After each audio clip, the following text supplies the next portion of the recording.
Pagkagising ko nga pala, itong inabutan ko sa lamesa. Kota na agad sa mga niluto si Pinggoy. Kaaga-aga pa lang may corned beef, may giniling na may Baguio beans, nakapagsaing na rin siya. Kaya anong gagawin?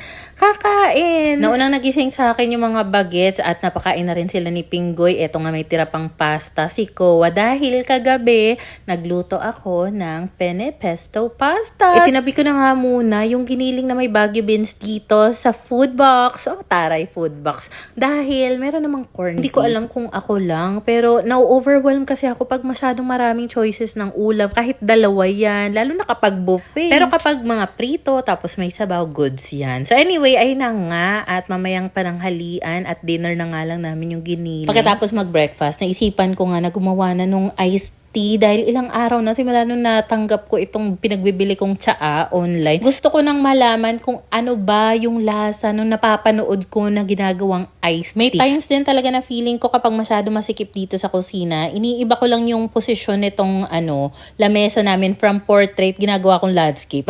Taray.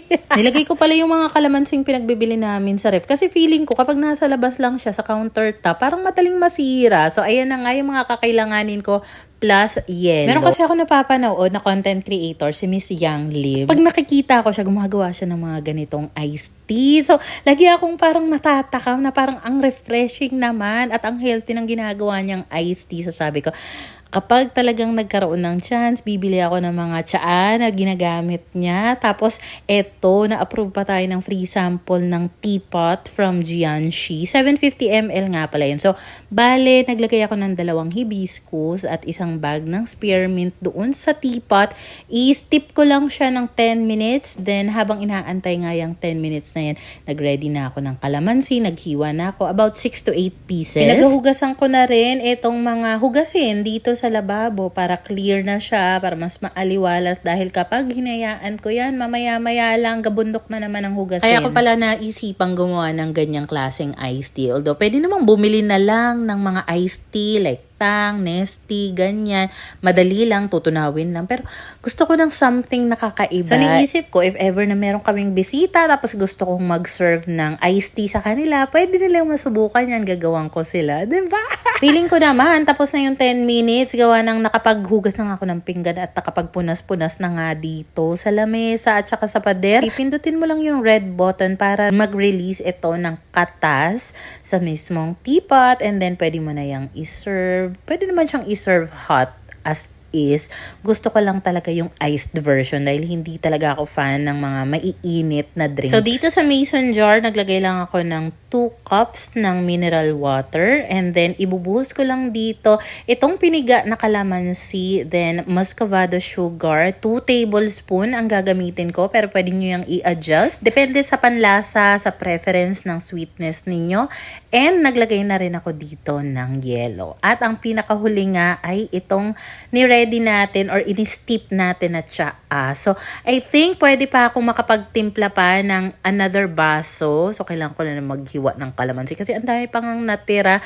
Dapat pala, naisip ko next time, sa malaking pitchel ko na lang siya gawin para isang buhusan. Basta, anyway, it's time to taste it na nga. Nakakatakam talaga. And ang alam ko, yung ganitong teapot ng Gianchi, pwede rin yan gamitin para sa mga kape naman, pero hindi ko pa natatry. Hibiscus at spearmint nga ulit pala yung ginamit ko dito sa ating iced tea. And unang tikim ko dito, alam mo, mas masarap siya na malamig. Kasi, nung una kong sinubukang mag-tsaa, hibiscus lang, mainit, hindi ko siya na-appreciate, hindi ko talaga naubos dahil napakaasim niya. Pero itong ganitong timpla, goods na goods siya. Tapos pinatikim ko rin kay Pinggoy. Okay naman sa kanya, pero ayaw niyang gawan ko siya. So sabi ko, since meron pa nga ditong natirang tsaa, ang gagawan ko na lang, si Papa, ipapahatid ko na lang ito. Tapos meron pala ako dito sa storage basket na mga naka-ready na to go na mga plastic cups with lid at straw, diba? Para kapag kailangan ko ng mga pang take out, kala mo naman talaga mayroong cafe yan. Na mga kapag gagawa ng iced coffee or ganito, meron na akong madaling pagkuhanan. Hindi na ako maghahalungkat pa sa loob ng cabinet. So, ayan na nga po. Diba? Alam mo, habang ginagawa ko nga to, parang feeling ko talaga may cafe. Yung mga pinapanood ko lang na gumagawa ng mga drinks online. Nakakaaliw kasi. Gustong-gusto ko nanonood ng mga ganito. So, ayan na nga ni. At meron pang pastro dito. So, si Pinggoy na nga yung maghahatid nito dahil dadalhan niya rin ng ulam si Papa doon sa apartment niya. Inasikaso na rin yung mga bagets dahil yung mag-aama ko aalis, pupunta sa kabila. At ang momshi, instead na magpaka-busy sa bahay dahil Sunday, maglinis sana ng bahay, magpalit ng bedsheet. Anong gagawin? Lalarga din ng momshi. Siyempre, mag-me time tayo dahil for February, wala pa akong me time. So, para ma-check na yung bucket list for February. Kaariba na ang momshi. So, nakaligo na nga pala ako. Nag-hair dryer na rin ako para mas matuyo agad yung buhok ko. Kaso, pagkatapos ko naman mag-blower ng buhok, parang ang kapal-kapal talaga ng buhok ko na. Tsaka lumalabas, lumilitaw na ang mga sumpa. Charot, hindi naman sumpa yan. Yung mga curly hair, dahil kulot naman talaga ako. At the same time, di ba nga nung kailan, nagpakulay ako, pa-treatment ng buhok. Somehow, nawala yung mga wave ng buhok ko. Pero ngayon kasi, naglalabasan na sila. So, dahil nga gusto ko kahit papano, mas presentable naman yung buhok ko, magpa-plancha ako. So, etong plancha na to, nabili ko siya sa Orange app. EPSA yung brand niya. Pangalawang beses ko pa lang siya nagamit. And okay naman siya kasi gustong-gusto ko lang na meron akong flat iron dahil alam mo noon, wala pa akong anak. Ang hilig, ang sipag ko talagang mag-ayos. Like magplancha-plancha ng buhok. Kahit flat iron lang, nagagamit ko siya pang curl, ganyan. Basta, pero ngayon kasi, parang tamad na talaga ako mag-ayos ng sarili ko. So, ngayon lang talaga kapag ganyan, nasa mood ako, di mag-aayos ako ng sarili. Pero alam nyo ba, dati, nung nag-aaral pa ako, I think high school ko pa yata nasubukan. Kasi nga gustong-gusto ko na straight ang buhok ko. College pala to. Ang ginagawa ko, meron kaming plancha na, yung normal na plancha, yung mga traditional na plancha, at saka kabayo. Doon ko nilalagay yung buhok ko para lang mag-straight siya. Oh my God, grabe, nakailang paso kaya talaga ako para lang ma-achieve yung straight na buhok. Pero ang pangit din ang nagiging resulta dahil hindi ko naman maabot na plancha yung sa may anit banda. So ang ending, umbok yung sa may anit banda, tapos ang straight lang is yung pababa lang. Alam mo, tinutukso-tukso kaya ako ng mga classmate ko nung college dahil nga ang tsaka ng hair ko, nagpupumilit ako magpa-straight. Pero, hindi na para ma-offend sa mga kaibigan kong nambubuli sa akin dahil nung college kasi ako, medyo na-overcome ko na kahit papano yung iilang insecurity ko. Tsaka medyo mapang-asar na ako nung college. Sa mga barkada ko lang naman. Kaya naman, okay lang sa aming mag-asaran na mag-asaran.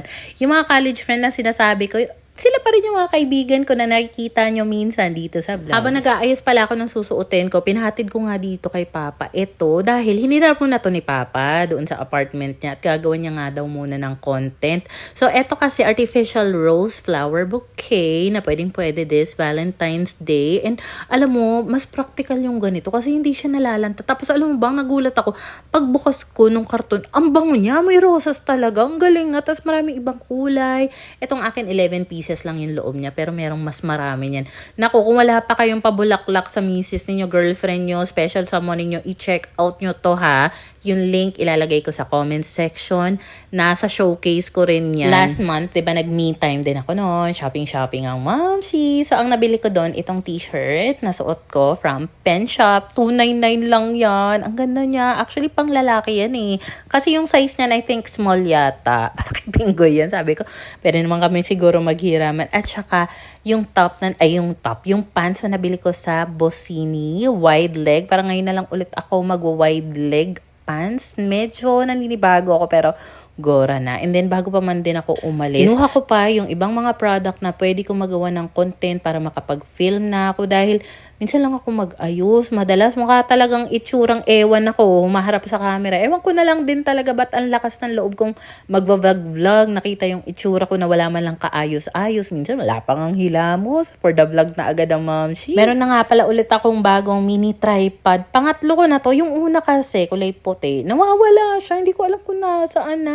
Yung pangalawa naman, kailangan daw ni Papa. So, binigay ko na kay Papa. So, yung pangatlo, this time color black na talaga. Para may iba naman. At meron nga pala akong bagong tumbler dito. Alam mo, ito na yata yung pinakamanipis na tumbler na meron ako. Na-appreciate ko kasi yung ganito kaliit na mga tumbler. Dahil kahit maliit lang yung bag mo, pwede ka pa rin makapagbit-bit ng drinks. Pwede yan for cold drinks, hot drinks. And kita mo naman, Kasyang-kasya siya dito sa maliit kong bagelya. Alam mo, dapat ngayong araw talaga ako magpapalit ng bedsheet, maglilinis ng buong bahay. Pero, hayaan niyo na muna ako mag-me time. Total, wala yung mag-aama ko at bukas back to school na si Pinky. So, me time na muna ang momshi. So, ito ang OOTD that nobody asked for, char. Para pala sa mga nagtanong doon sa vlog ng me time ko last month para dito sa pants na to, magkano daw yung bili ko sa SM Department Store. 999 talaga yung nasa resibo, ayun nasa price tag niya. Pero naka 10% off pa siya. So,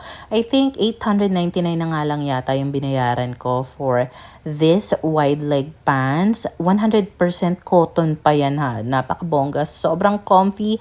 May khaki, may cream or white color din yan. I think next time, ang target ko talaga is kulay puti na wide leg pants or denim. Kasi parang sa build ng katawan ko ngayon na medyo lumapad ako, parang hindi na talaga bagay sa akin yung mga skinny na ganyan. So, commute malala lang tayo today. Sunday naman, kaya walang traffic. So, nag-tricycle lang ako going to Pasita. And then, from Pasita, isang bus lang going to 1 Ayala. Dahil wala naman ang diretso sa SM Mega. So, from 1 Ayala, sasakay lang ako ng carousel na bus papuntang Mega. Alam mo, ang pinaka-hassle lang talaga doon yung pagtawid, dahil kailangan pang umikot-ikot doon sa MRT para lang makatawid sa Mega Mall or sa Robinsons. Kapag ganitong lumuluwas ako, must have talaga yung earpods na wired para hindi na ako ma-hassle pang mag-charge ng mga wireless, mga earphones or whatever. At saka scarf, kasi ang lamig sa bus, di ba? Ang ganda rin talaga lumuwas kapag ganitong Sunday, walang traffic, mabilis yung biyahe, hindi punuan, hindi siksikan sa bus. So, andito nga pala ako napadpad sa Mega Mall at meron ako makakasama for today's video, ang aking bestie na si Tiffany. So, dito nga pala kami kakain sa may Shake Shack. And thank you, bestie, sa treat. Grabe ka naman talaga. Parang ngayon ko palang yata masusubukan yung burger nila dito. Meron kasi akong one time na panood na dumaan to sa feed ko. Sarap na sarap siya sa burger dito. And sabi ko, gusto ko siyang matry. Tsaka every time nagpupunta nga ako ng Mega, nakikita ko tong Shake Shack. Pero never akong nagkaroon ng lakas ng loob na bumili or umorder dito. So, ayan na nga. At matitikman na nga natin siya. Alam mo, in fairness, napakasarap ng buns niya. Yung burger buns, ang lambot as in.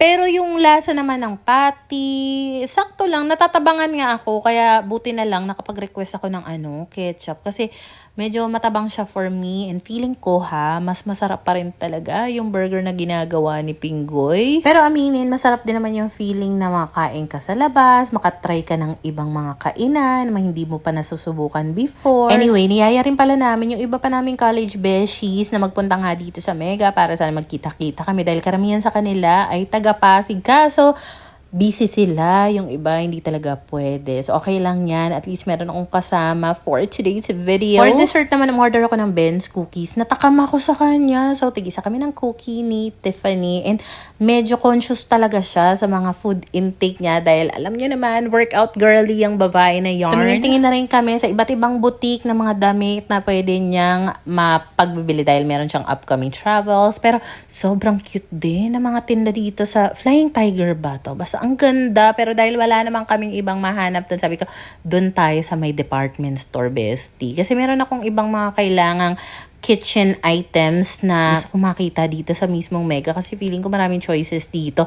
Una na dyan is strainer or colander. Gusto ko yung medyo malaki. Meron naman kasi kami mga ganitong strainer na sa bahay, iba't ibang sizes. Pero maliliit lahat sila. Wala talaga yung gusto ko na malaki, na tipong kahit maramihan pasa yung kailangan naming pwedeng pwede. At saka medyo mahal pala dito. Sa isip-isip ko, naku, sana pala online na lang ako tumingin. Pero since nandito naman ako, why not magtingin-tingin? Nataon din na rest day ngayon sa trabaho ni Tiffany at wala siyang ganap today dahil alam mo, napaka-busy niyang babae na yarn, na tipong parang mas madalas pa yan nasa ibang bansa gawa ng trabaho niya kaysa nandito sa Pinas. Naghahanap din ako ng wooden spoon, yung meron siyang mahaba na handle na maliit lang. Kaso wala talaga dito. Akala ko marami ako mapagpipilian dito dahil nasa Mega Mall na department store na kami. Naisip ko kasi magandang gamitin yung wooden spoon na yun kapag magtitimpla ako ng iced tea. Di ba kinakareer talaga ng momshi? And then napadpad nga kami dito sa may bilihan ng mga sofa. And alam mo ba, yung itsura ng sofa namin sa sala, parang gantong-ganto yung mga nakikita ko dito. Alam mo, sa tagal na paglalakad at pag-iikot nga namin dito, ito talaga yung pinaka-plot twist dahil nung nakita agad ito ni Tiffany, talaga na in love siya at for the bili agad dahil gustong-gusto niya nga daw pala talaga ng ganito. Yung isa naming college beshi na si Myra, meron kasi siyang ganito. So, tinawagan muna siya ni Tiffany kung kamusta ba, ano yung pros and cons bago niya i-check out. And gusto niya sana yung color yellow na ganito. Kaso, blind box pala ang atake nito. So, wala ka talagang choice na makapili ng colors. So, yung price nga pala nito ay nasa 2,450 pesos. Wala pa yung memory card. Pwede kang mag-take ng picture dyan ng walang memory card. 2 piraso lang. 2 picture lang. Pwede ka rin mag-take ng videos included dyan. Na rin yung charging cord at saka yung parang keychain niya dahil pwede mo nga siyang gawing keychain talaga. So, for me, napakamahal niya. Pero kasi iba rin talaga yung saya na nabigay niya kay Tiffany. As in, tuwang-tuwa siya doon sa camera niya. Hindi siya makaget over. Binilhan niya na rin ng memory card. And dito nga pala kami napadpad sa Sunny's Cafe para tumambay, magchikahan. Alam mo, super tagal ko na talagang gustong makatry kumain dito sa Sunny's Cafe. Never ko talagang inattempt na pumasok dito. Ngayon lang. So, medyo busog pa talaga kami. Umorder lang ng Americano na ice si Tiffany. And sa akin, chocolate milkshake. Then, umorder kami ng carbonara with bread. Ang galing nga ng order system dito. Kasi QR code lang. Parang ngayon lang ako nakatry ng ganang QR code. Yung pagpiplace ng order, andun lang. Alam mo, napakasarap nitong carbonara nila. Ang lambot ng tinapa. Yung chocolate milkshake. Napakasarap. Alam mo, medyo busog pa talaga kami. Naghati na lang kami sa carbonara. Hindi pa namin naubos talaga. And sobrang ganda ng mga utensils doon. Yung mga plato. Ang gaganda. Sobrang dami namin na pagchikahan ni Bestie. Nabot na yata kami ng 7:30 PM bago nag-uwian. So, thank you, Lord, for another day. Thank you so much, Bestie, sa time. Ingat ka sa mga future travels mo. And dadaan lang ako dito para mag-grocery. Very, very quick. Wala talaga akong nabili na anything doon sa Mega Mall. Pero bago ako umuwi ng bahay, dumaan ako sa may malapit na Robinson's Galleria South. Alam mo, buti na lang din talaga. Binitbit ko itong reusable bag ko bago ko umalis. So, ayan, yung mga pinag-grocery ko dito na lang inilagay. Kasi di ba usually sa mga brown bag lang yan, ang hirap kaya maglalakad-lakad tapos saka brown bag ka lang. So, meron ako ditong binili na itlog, paper towel. Tapos, nagpalimit pa ako kay ate. Doon sa cashier, sabi ko, ate, palimit lang ng 1.3 ha. Buti na lang. Nasa 800 plus lang eto. So, anyway, maliban nga pala sa itlog, sa paper towel. Bumili na rin ako ng Arla full cream milk para sa mga bagets. Then, para sa pangkape namin ni Pinggoy, outside. Paubos na rin yung muscovado sugar namin, kaya for the bilhin na tayo dito. Patis, mushroom, etong wash na sugar, Nescafe Gold, pero wala sila yung refillable na medyo malaki, kaya ito na lang. At saka ang cute nung garapon niya. Iniisip ko pag naubos to, magagamit ko pa ulit yung garapon niya. Napaka-cute kasi. Siyempre, ang pangmalakasan, Argentina meatloaf. Ang sarap niya. And bago pa man din kami maubusan ng panghugas na sabon, ayan, may dishwashing liquid ulit tayo. So, ayun lang naman yung mga pinagbibili ko. Ipagliligpit ko na nga ito para naman clear na dito sa may lababo area namin. Ang pinakahuli ko palang dinaanan bago ako umuwi sa Robinson is itong Jayco pasalubong. Bumili lang ako ng half dozen na donuts. So, sa mga donuts kasi gustong-gusto ko yung Jayco dahil hindi siya ganun katamis. Tapos, ang lambot-lambot niya. Tsaka na-appreciate ko dito kahit tipong 2 or 3 donut lang yung bibilhin mo for take out. Ang ganda ng packaging niya. Pag-uwi ko nga pala, andito na yung mag-aama ko. Tulog na si Pinggoy at Kowa. Si Pinky na lang ang gising. Nag-request siya na mag-prepare daw ako ng pesto pasta niya. So, ayun lang naman ang mga chika at ganap for today's video. Follow me for more!